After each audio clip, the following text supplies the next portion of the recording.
Some of the things that were important to me when picking recipient parents was feeling of overall general good vibes. I wanted to feel like we meshed well and that this could turn into an ongoing relationship in whatever capacity that meant. I have varying levels of contacts with all my recipient parents. I wanted to make sure that they knew that I was only open to known donations, meaning that they would allow the child to have access to me if they wished at any point, and telling the child that they were donor conceived from a very young age. All of my cycles been closed, so I did not choose my recipients.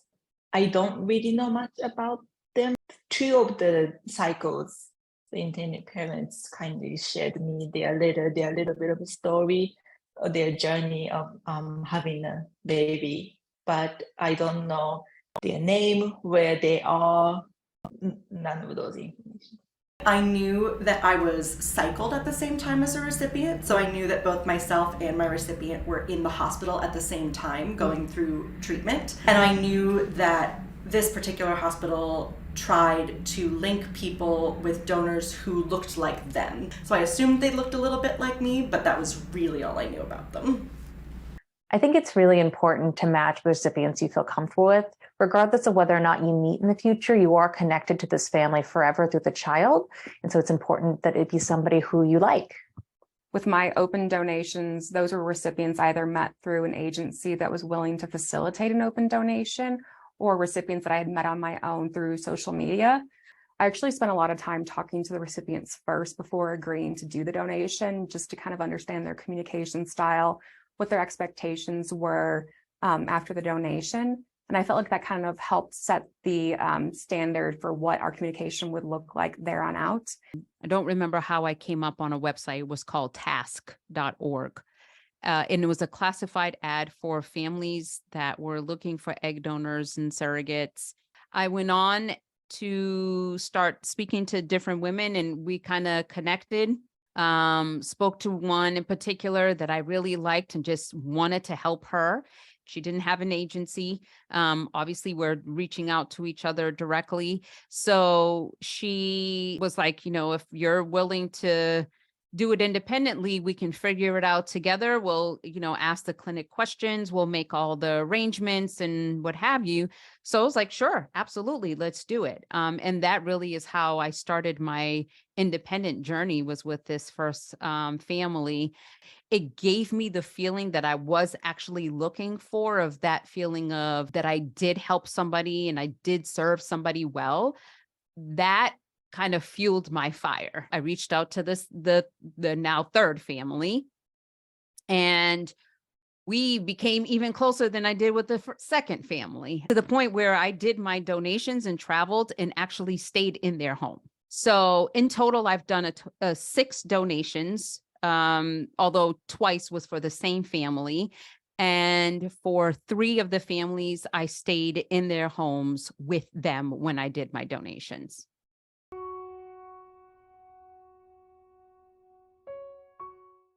Not ready to move forward with the donation, or just beginning their fertility process. The contract doesn't align with what you originally discussed, and they're eager to move forward immediately without discussing the details.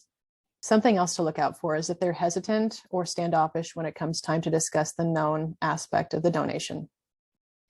If it is that you are not comfortable before things get started, walk away. If they're asking you to do things that you are completely uncomfortable with, the answer is no.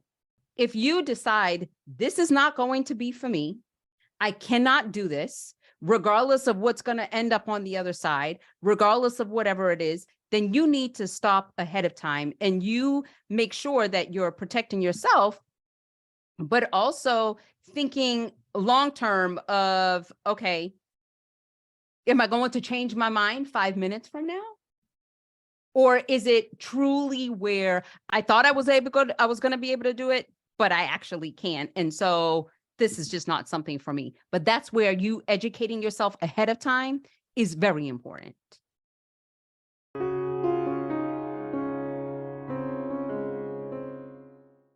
I have one open donation in which I am in contact with the intended parents. Our relationship has developed organically. We exchanged names and contact information during the contracts. I didn't hear from them until the first child was born, and we met with the agency for dinner, and that was really lovely. And then I didn't hear from them for a while until their second child was born, but then they invited me to meet that child as well, and that was really special to me. And over the years, we become more and more comfortable with each other, where I do see them several times a year. And when my own son was born, they came to visit, and they were also there at my son's first birthday.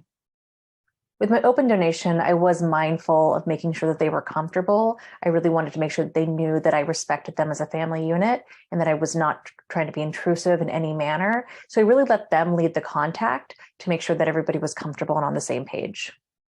The type of communication I have with the recipients kind of varies just based off my relationships and how they differ between the people I've donated to.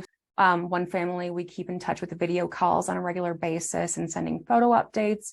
Another family, we talk around the holidays or we'll send emails. So it just kind of it's developed organically, and it'll probably continue to do so as the children get older from those donations. When somebody wants to be an egg donor and is concerned about overstepping, sometimes I also think, though, it's something you're making up in your own head. Because if you open your mouth and you speak and you share, the other recipient person can tell you, I'm not ready for that yet, or this is how, I will be receiving of it or accepting of it or whatever. So that way, once that child is here, and once that donor conceived person is an adult, you already have an understanding of what that relationship is going to be like. I had asked what the recipient's plan was in terms of disclosure to the child. That goes back to feeling like I didn't want to be intrusive. But now I do wonder, if they've told the child or if this is something that could be found out later on and the effects of that.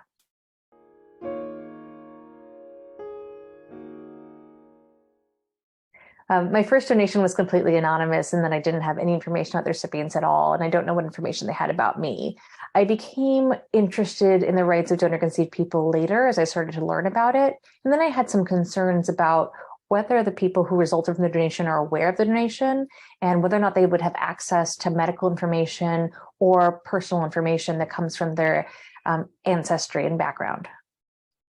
While I don't view the children from my donations as my own children, I do have a vested interest in making sure that they're healthy and happy.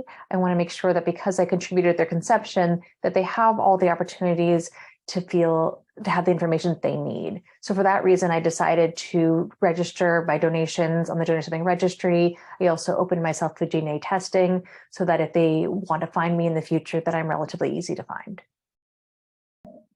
I think it's important for the child to know their roots, and it doesn't change the fact that intended parents is their parents, but it's important for them to know the roots in a lot of aspects. It affects their health, affects their culture. So I think it's important. Yes. 2022, I ended up meeting one of my egg donor babies, now grown. We met and she was like, I always knew that there was something different.